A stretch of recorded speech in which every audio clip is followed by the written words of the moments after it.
நம்ம இன்னைக்கு கான்க்ளேவ் என்ற ஒரு பொலிட்டிக்கல் ட்ராஜடி மூவி தான் பார்க்க போகிறோம். இது நெட்ஃப்ளிக்ஸ் ரிலீஸ் ஆகிருக்கு. இந்த படத்தை ஆல்ரெடி நிறைய பேர் வாய்ஸ் ஓவரில் போட்டாங்க.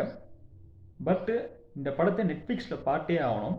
பிகாஸ் இந்த படம் ஒரு சோல் கேரி பண்ணுது.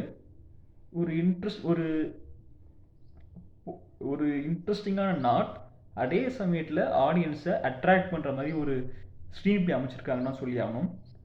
இந்த படத்துடைய ஒன்லைன் பார்த்தீங்கன்னாக்கா, போப்படின்னு நிறைய பேர் போட்டி போடுறாங்க. அதில் உள்ள அரசியல் கடைசியில் ஒரு மிகப்பெரிய ஒரு ட்விஸ்ட் இருக்குது. அதுதான் இந்த படத்துடைய ஒன்லைன். பேக்ரவுண்ட் ஸ்கோர், மேக்கிங், நடிச்சிருக்கவங்களுடைய நடிகர்கள் அனைத்து விதமான பாசிட்டிவான டேர்ம்ஸுமே இந்த ஒரு படத்தில் இருக்குது. Definitely must watch. நெட்ஃப்ளிக்ஸில் அவைலபிளாக இருக்குது. Must watch. 100 out of 100 mark தாராளமாக கொடுக்கலாம். கிட்ட வாய்ப்பு கிடைச்சா நிச்சயம் நெட்ஃப்ளிக்ஸில் பாருங்கள். வாய்ஸ் ஓவரில் படம் பார்க்காதீங்க, நெட்ஃப்ளிக்ஸில் பாருங்கள். திரும்பியும் சொல்கிறேன். That's all. தேங்க்யூ.